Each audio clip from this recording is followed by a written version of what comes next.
This is Basket Case Clubs, CPR Group's podcast where we turn basket case clubs into showcase clubs.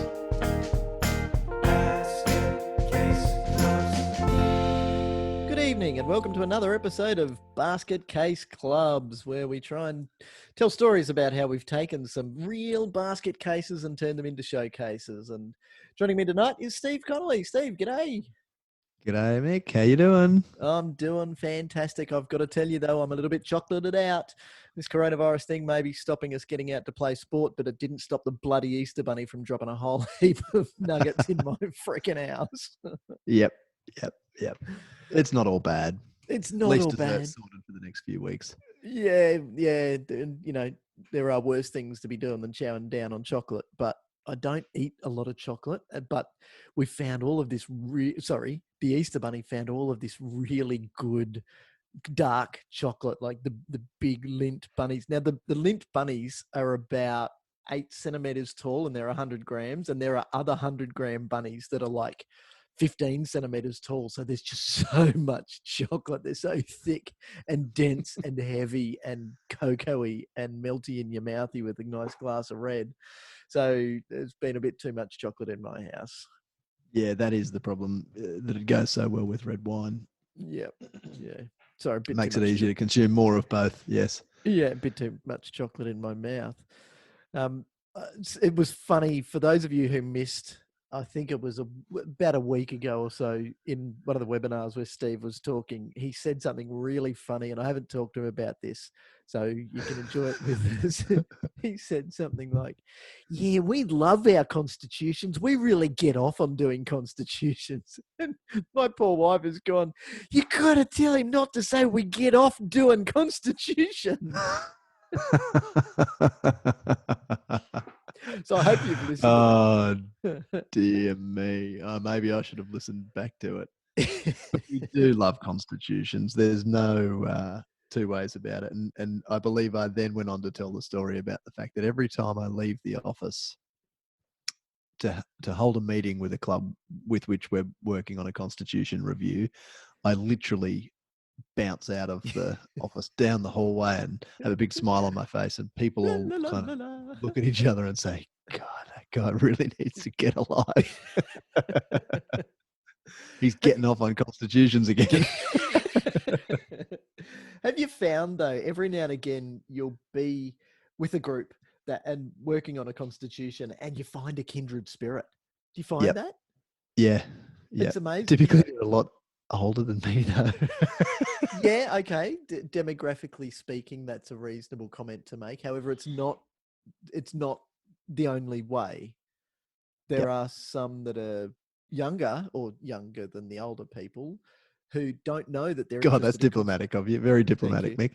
Thank you. Yes, we like to have an open audience to our podcast. But they don't necessarily know that they're interested in constitutions until they go through it. And that's what I love about the way that we do it, particularly because, you know, neither of us are lawyers, by full disclosure here for our audience. Now, I do have a good friend who's a lawyer, so I'm allowed to tell at least one lawyer joke. He says to me, Michael, you know, 99% of lawyers give the rest of us a bad name. It always comes up quite early in the conversation that we're not lawyers, doesn't it? Yeah, and for the most part, people go, "Oh, good, okay, yes." Yeah, but we don't need to watch what we say around them. But if we were, I think that the process of going through a constitution would be typically boring.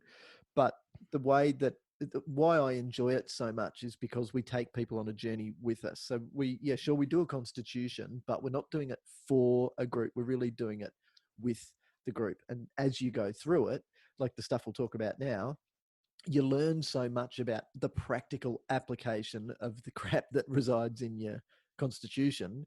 And so you know where to go when you get into trouble.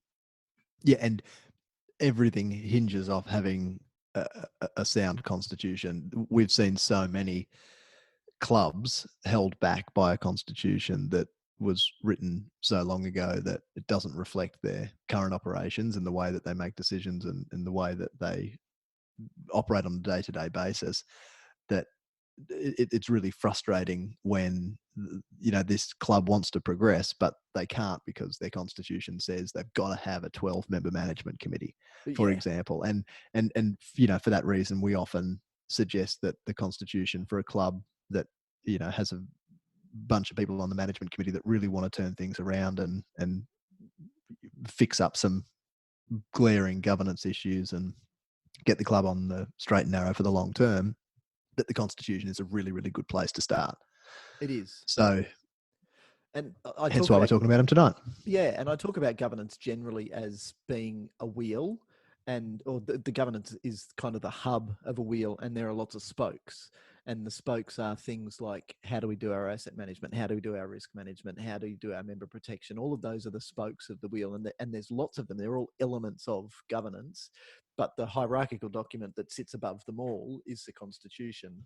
And you're right, it always worries me when we walk in and the first thing you hear when somebody pulls out the constitution is, hang on.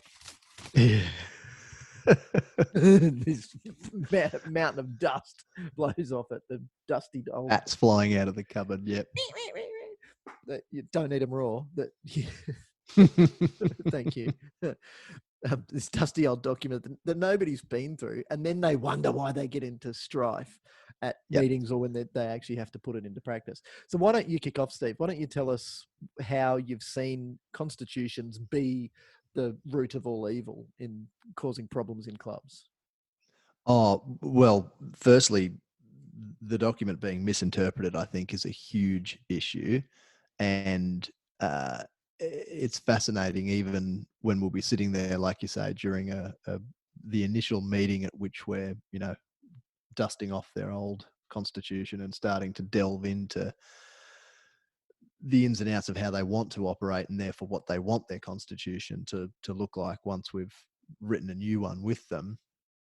And there'll be so much that we'll read and say, right, okay, well, because I've read plenty of other constitutions with that same or a very similar provision, I understand exactly what the intent behind that is. And then someone will point to that exact clause and come up with some interpretation of it that's just way off the mark. And you can see there how people get so worked up when they think that a club is not operating according to the provisions of their existing document, or even when we've given a club their first draft constitution, and they will often have people who are asking questions which are again misinterpreting the provisions of the document. So firstly, the document really needs to be in I suppose this is thumbing our nose to some degree at the legalese that will come out of a lawyer's office, but the document really needs to be easy to read and easy to understand.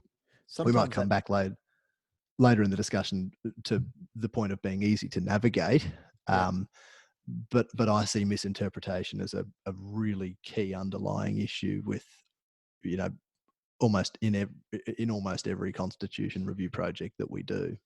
Sometimes that means that you need a few more words so that the words are really easy to interpret. Yeah.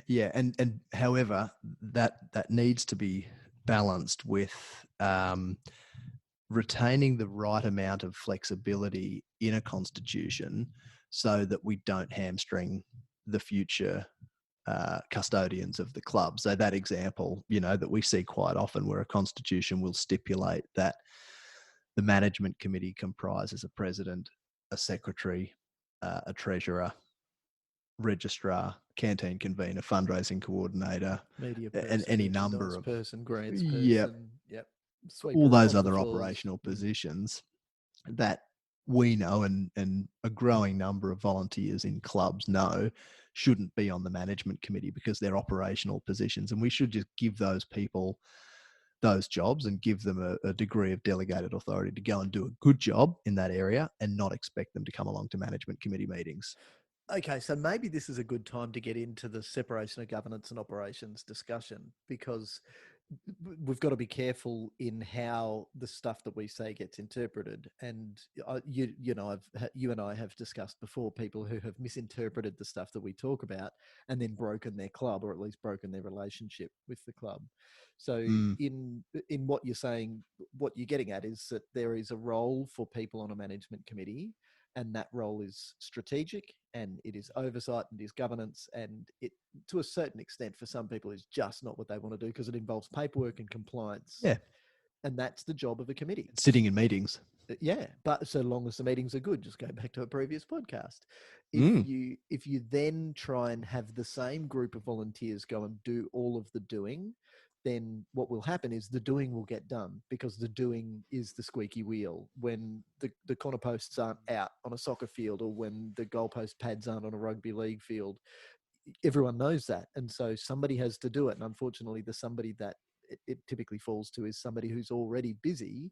And what we find is what drops off the bottom is the good governance work, the Yep. good strategic making compliance, the paperwork, what some people see as really boring.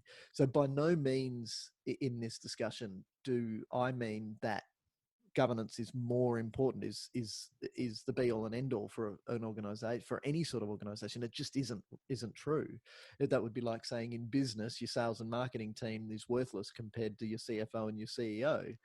It's Yeah. not the way that it works. But nevertheless, it's more important than most clubs give it credit. That governance consideration is. Maybe they know how important it is, but it's just the easiest thing to let drop off the bottom, because when you're busy, Mm. you can't not go and run the lines. You can't not go and cook the Yep. barbie. So it's having that distinction, and by having a smaller committee, and small for most clubs, I think 5 is reasonable. But even in bigger clubs, I reckon if you get beyond single digits, so if you get it 10 or more, then Yep. you're likely to run into trouble, because you'll end up spending too much time listening to people's opinions and not enough time focusing on the decisions that need to be made. Again, going back to the discussions we had about meetings. Yep. So in making sure that the Constitution's clear, you don't necessarily need to define how many people are on the committee, but it's important that you don't say all of the people who shouldn't realistically be on a committee, because they've got an important operational job to do. So don't burden them with the committee job as well. But by the same token, don't burden the committee people with the operational jobs, so that the committee stuff, the strategy, the development, the working on the business happens, and happens successfully. Yeah, absolutely. And the next step in that, then, you touched on not articulating exactly which positions should be on the committee, because we might agree today that our management committee or board, or obviously incorporated associations, particularly in Queensland, by any other name, it's a management committee. A lot of organisations like to refer to that entity as something else, but we might stipulate in a constitution what positions are suitable for us to have today. That might not be suitable in several years' time. So better, as you say, to articulate that we meet the provisions of whatever legislation that entity is established under, whether it be an incorporated association in a state or territory, or whether it be a company limited by guarantee under the Corporations Act. But then let's leave the more detailed listing of positions that should constitute the management committee, and then also importantly those other vital operational positions that complement that governance entity, being the committee or board, in another document, and ideally that will be bylaws. One of the questions I often get asked, and indeed in one of our recent webinars, we were asked if we need to have, if not-for-profit entities need to have bylaws, and the answer is, in most instances, no. It's not a required document. It's not a statutory document, but it's a darn good one to remove some of the operational stuff that we often find in clubs and associations' old constitutions from, in the 90s, for example. We like to remove that more detailed content for exactly the reasons we've been discussing, and put them into some other document, typically a set of bylaws, which then doesn't need to get registered with the statutory body to whom that entity reports. And therefore, we can make amendments to those bylaws very easily at the committee or board level. And therefore, we've got greater control over that operational support function that complements the committee or board. Yep. So let's get into some of the technicalities of a constitution. Then at the highest level, the constitution is the document that keeps an incorporated association incorporated or keeps a not-for-profit company compliant with the Corporations Act. So there are great benefits available to not-for-profit associations, like grants are available to us because we're not-for-profit entities, and because there's tax concessions, there's GST concessions. We don't pay income tax; it's the biggest one, and there's a great level of protection offered to office bearers. Those benefits, though, come with rules, and those rules need to be written down somewhere. And so that's what the Constitution technically is. It's the document that keeps you compliant with the relevant legislation. So that's why it does contain a whole lot of "this is the way you got to do things" type statements. Yeah, and in some states and territories, the Constitution is referred to, even in the legislation, as the rules of that association. Yeah. And that's often confusing for groups, is, what's the difference between our rules and our Constitution? Yeah, and especially for sports clubs. We're saying, we got rules. The rules that say if we're playing soccer, you're not allowed to touch the ball unless you're the goalkeeper. Yeah. They're the rules. Yep. No. These are the other rules that say you don't want to pay income tax, so let's do this stuff right. Yeah. So it's really important that be well understood by any group that has one. So then the next question is, well, who has a constitution? And it's not just the not-for-profit companies and the incorporated associations. It's also it's university student associations, for instance, that are going to have a different reporting structure, and then the organisations that affiliate to them. So the clubs and societies on campus, they also have constitutions. What is important, though, is that if you understand the hierarchy of who reports to whom and why, so in the case of an incorporated club in Queensland, because that's where we are, you've got the clubs report to the Office of Fair Trading, which is part of the Department of Justice and Attorney General here, in case anyone's that much of a nerd. And so it's the Department of Justice and Attorney General through the Office of Fair Trading that sets the rules by which incorporated associations need to operate. So those incorporated associations need to have the Constitution, needs to be compliant with the Act. Sorry, I'll slow down. It's just the boring technicalities, but the important bit is that because we report to them, they tell us what to do. When you get to a campus group, for instance, it's the clubs and societies report to the union, because it's the union, the student association, or the guild that provides the money for the operation of those clubs and societies on campus. And the university student association, the guild or the union, they report to the university. So you can see who's setting the rules, and then what the constitution, the sort of things that each constitution needs to include. But while we're using sporting examples, the community centres, neighbourhood centres, support organisations in the community, anyone that has has compliance obligations, it's going to be in the constitution where they get written down. So there are certain parts of it, Steve, that I find are the ones that usually cause problems. And without going into too much of the technicalities of all of those details, I thought it might be good if we touch on at least a couple. So in your opinion, when you see trouble that has arisen, let's say that there's been an AGM and there's been trouble that hasn't been able to be solved by people turning to the Constitution for help. In your experience, where are the problems likely to be, or what are you likely to go looking at to see where the problems lie? In the context of an AGM, often it's the election of office bearers and a lack of clarity around the process to be followed. And quite often you'll see, or we will see, because we're the nerds that go looking, in the model rules of, for example, at the state and territory and corporation level, that there's a pretty serious degree of vagueness there. For example, in the event of a tied vote, or what happens if we only have one person nominated for a position, and for that reason we often find volunteers floundering at AGM time to work out how they should be dealing with issues that arise during that election of office bearers process, but also really clearly the need to define classes of membership and the rights and privileges of each of those classes. So this is where we often see confusion creep in, for example, in junior sporting clubs and associations, where juniors, by law, being those under the age of 18 years, aren't eligible to vote at general meetings, including the AGM of a not-for-profit association, and nor are they eligible to be elected to the management committee. So typically we see one or both parents or legal guardians of a junior participant, for example, in the junior sporting club context, get to vote and get that management committee eligibility on their child's behalf, who they have typically signed on through the registration process anyway. So that, and recently in our work with 2 BMX clubs, where they were coming together to form one BMX club, and maybe that's a good topic of discussion for our next podcast episode, can be amalgamations and mergers, because just like constitutions, we're nerds for that stuff. We get off on it, you might say.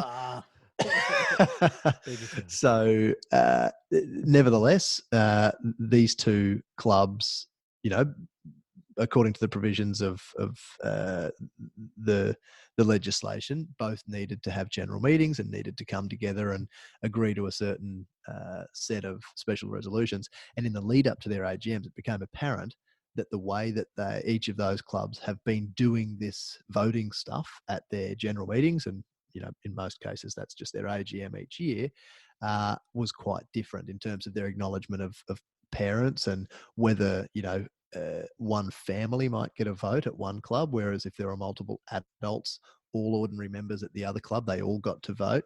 So it was an interesting challenge, because those clubs had simultaneous meetings in the same room, where essentially they voted separately, but the meeting happened in the interest of transparency and openness. All the members were in the room at the same time at both the clubs. So managing the voting across those 2 different legal entities and dealing with the voting in the same way that each of them individually had been dealing with it was quite a challenge, and really brought to light the fact that they needed to clear that up in their constitution for the amalgamated club. So for clarity, when you were talking about the rights of members in the context of an AGM, for clarity, you are talking about, can I vote or not? And that... and a lot of clubs end up letting people vote that probably shouldn't. Seriously, I just in October last year, there was one person who was at this meeting who was the most vocal, and not to put too fine a point on it, she was a disgusting human being, yelling and swearing. And by yelling and swearing, Steve, think of the worst words you can. And then these words were worse than that because you've never even thought of them. They were such nasty words. My God. And nobody, and she wasn't even a freaking member. General meeting. This was at a general meeting. Yeah. And she wasn't even a member. Wow. and they didn't kick her out because they didn't want to hurt her feelings. Man, forget about her feelings. What about the feelings of everyone else who doesn't want to hear that sort of language in a meeting where we're here for what we do? This is junior sport. We're all parents. Yeah. We don't need to hear words like that. And the sort of abuse that the point is that she didn't have those rights to vote. She didn't even have rights to be there, but because people didn't understand that, because they didn't interpret the Constitution correctly, then they didn't think, oh, maybe we shouldn't have let her in, or maybe we should politely ask her to leave, or in this case, impolitely ask her to leave. Yeah. And so this kind of brings together some of the points that we touched on earlier, and certainly the classes of membership section is where we see a real lack of clarity in a lot of constitutions, and there may even only be the classes named. There might not be any specification as to what the rights and privileges of each of those classes of membership is. Which means there's no system. Which means there's no system. Apply it but then we go. Exactly. That's right. Yeah.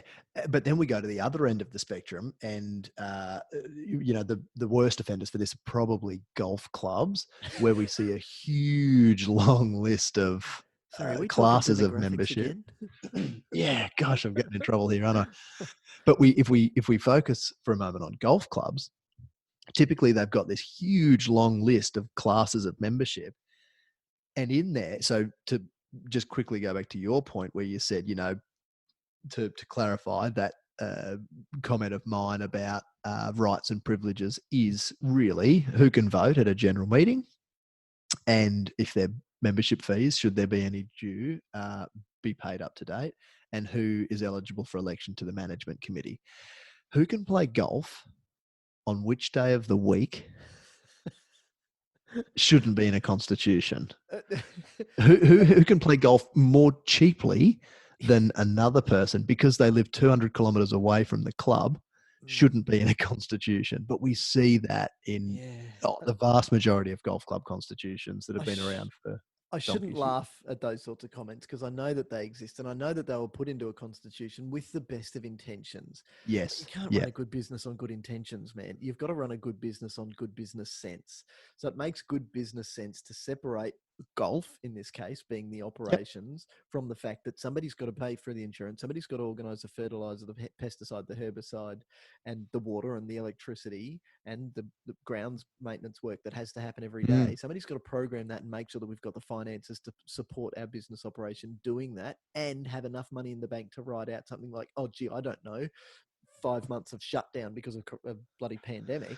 You've got to be ready for that sort of thing. And then you need a good committee with a good, strong constitution.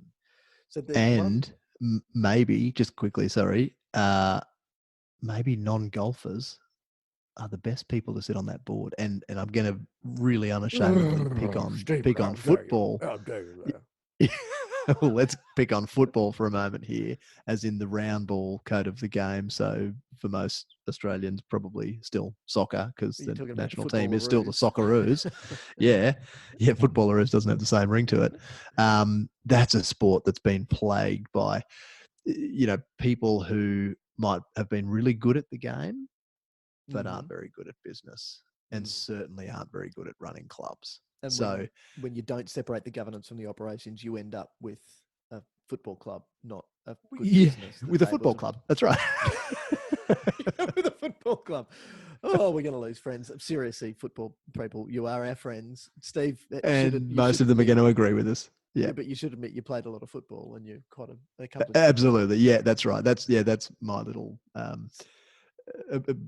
point on being able to pick on football clubs is that I've been involved in plenty of them. Your time in football clubs made you a good footballer. My time in football clubs made me realise I was terrible at football, which probably made me good at meetings.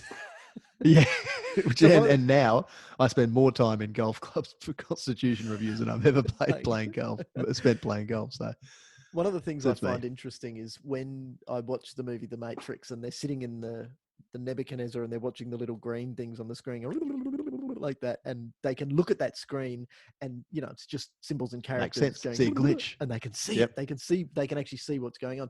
I find looking at a dodgy constitution like that, and one of the clauses that I pick out at that point is when it says no member of the management committee / board / committee / executive, whatever it's called, shall be eligible to remain on the committee for any more than 4 consecutive terms. At the end of the 4th term, they need to spend at least 12 months not on the committee or in another position. I look at a clause like that and I say, so who were you trying to keep out when you wrote that one in? And I've seriously had people look at me and go, how did you know? Like the Matrix, man, I can see what's going on in them symbols and characters. It's important to have the right stuff in there, but it's also important to challenge the wrong stuff and not to use a constitution as a backboard to try and stop you from having to make good decisions. So in this case, if you've got a dodgy president, there are clauses. Well, someone who's just been in the position for too long. And they're going stale. They're not doing good stuff for the business. They're not challenging anymore. They're just settling in. We call them road warriors. Road, ROAD, retired on active duty. They're just seeing out their twilight years. I'm not talking about golf clubs anymore, just for clarity. you can't use the Constitution as a backstop to stop you making good decisions. So while those clauses can be justifiable for organisations where fresh ideas and new people are relevant, and you've got interested people to take over, by all means. But for the most part, there are clauses in the Constitution that allow you to remove the deadwood from office should they be underperforming or not performing at all. So do that. Take the ability that you've got that's enshrined in the Constitution and act on it. Don't try and write something in there that's a bit of a wuss's way out to say, well, I don't want to hurt his or her feelings, so we'll just put something in the Constitution to get rid of her after 6 terms. If she's no good, have a conversation. And if that doesn't work, enact what's in there to remove that person if they are genuinely not performing. But don't try and arbitrarily create new clauses. Well, and the problem with a clause like that is obviously that, sure, it's obviously in many cases been written into that document for the sole purpose of getting rid of someone for whatever reason. But we have seen it countless times hamstring an organization where everyone's happy with the president's happy doing their job, and they have to go because their time's up. That's right. So I'm going to take this opportunity to think about winding up. And I think the final thing we should talk about as we wind up is winding up. I always like to see real clarity in a constitution about what not-for-profit means. Not-for-profit doesn't mean you can't make money. Not-for-profit doesn't mean you can't make a profit. Not-for-profit doesn't mean you can't have money in the bank. Not-for-profit simply means that at no point in the operation of that entity can the surplus assets be distributed among members, apart from if we're paying them for services or reimbursing for out-of-pocket expenses and the like. So as you get to winding up, the winding up clauses should be really clear. So in your experience, Steve, what's the best way to have those winding up clauses work and dealing with the distribution of surplus assets? Well, the provision that any surplus assets upon winding up must go to some other similar organization, I think typically make a lot of sense. So if it's, and that's not necessarily to say a golf club, if it winds up, has to give any surplus assets to another golf club, but we in most instances will write a constitution that says something like the surplus assets have to go to some other entity with similar objects, and also obviously then it's enshrined in legislation that other entity must be another not-for-profit entity that prohibits the distribution of any assets, including surplus assets, on winding up amongst its members. Yep. And this is interesting when we start to talk about associations where the members are clubs, and this is where we've got to be careful with the wording in a constitution, because we've seen instances where an association might, for any number of reasons, even including amalgamation up the line to create more of a unitary model of service delivery in a sport, however the clubs might be remaining, and the Constitution says that the surplus assets on winding up of that association that might be being wound up for good reason can't be distributed amongst its members. But the members aren't individual people; they're clubs. So obviously, like entities with similar. They meet all the other provisions. That's right. Also prohibit the distribution of surplus assets among members. Exactly. Yeah. So there's some of those considerations which are a little more technical that do need to be taken into account when you're writing the Constitution. There are often ways around dealing with a situation like that come the time of winding up. But yeah, certainly the money should be going to other, one or more other entities that essentially try and achieve the same purposes as the entity that's winding up. Yep. So in summary, there are things to look for when you're reading through your Constitution. It is important, I think, for every committee member to read the Constitution at least once a year. You don't need to know everything that's in it in word for word. What you do need to know, though, is where to go when you think that you might be in trouble, and the Constitution is a document that may help you deal with that challenge that you're facing. So it's important that you're familiar with it. Have a table of contents so that it can be navigated, because how many documents, page numbers, gosh, read rather so many constitutions that are just those long contiguous documents where even the numbering of the sections goes up and down. And Can you imagine, standing there with that big pile and then dropping it and going, oh, what came from where? Rusty staple. Covered in dust.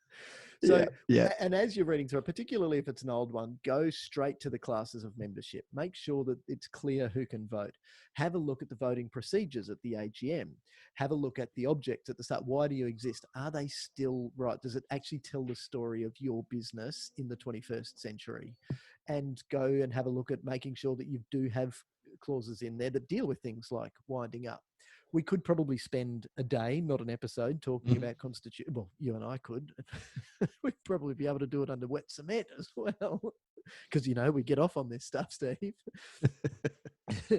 So if you're going through your constitution and you think and you're only on page 1, then feel free to reach out for help. You don't have to deal with this stuff on your own. Steve and I and our whole team is available to talk through the problems that you may be facing.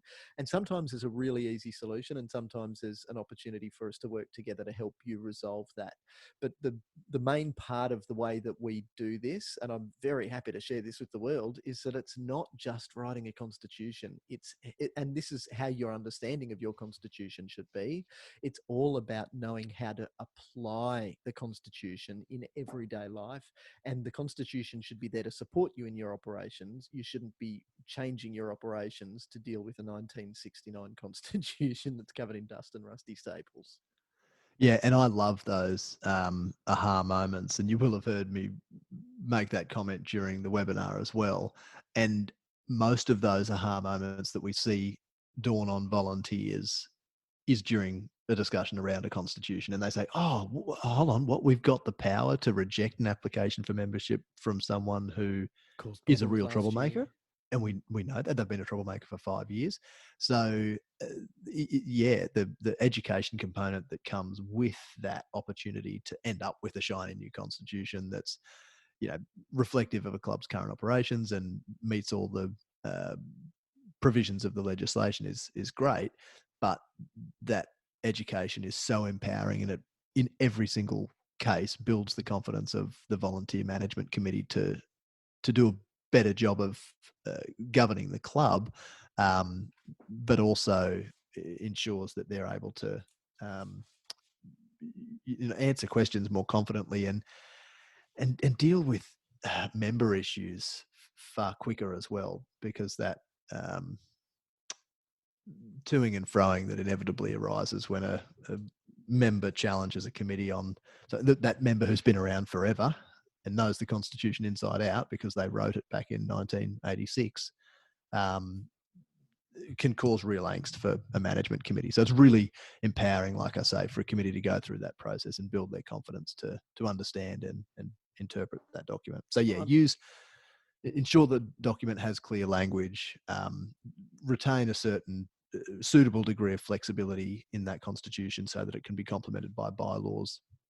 And absolutely, any questions, we are always very happy to answer those and to take calls, which we're always doing, to help organisations interpret either their existing constitution or constitutions that we've written with them. And weekly, we're looking through constitutions that we've had sent to us by clubs to help with that interpretation step. Yeah. I can absolutely vouch for your enthusiasm, Steve. It is a fascinating world, and I can only encourage everyone to get into it. So please contact us via our website. There's a contact us section there, obviously. It's cprgroup.com.au. While you're there, make sure that you do sign up for our newsletter, because if you're listening to our podcasts and webinars, you're not necessarily getting the full story, because we also have some fantastic information that we're releasing pretty regularly through our newsletters, and we try and keep the information relevant and helpful to you. So it's not just regurgitating stuff that you'll find elsewhere on the web. It's taking the practical approach, exactly as we've just talked about with our constitutions. If we're telling you something, we're telling you how to apply it in the real world for your benefit and to add value.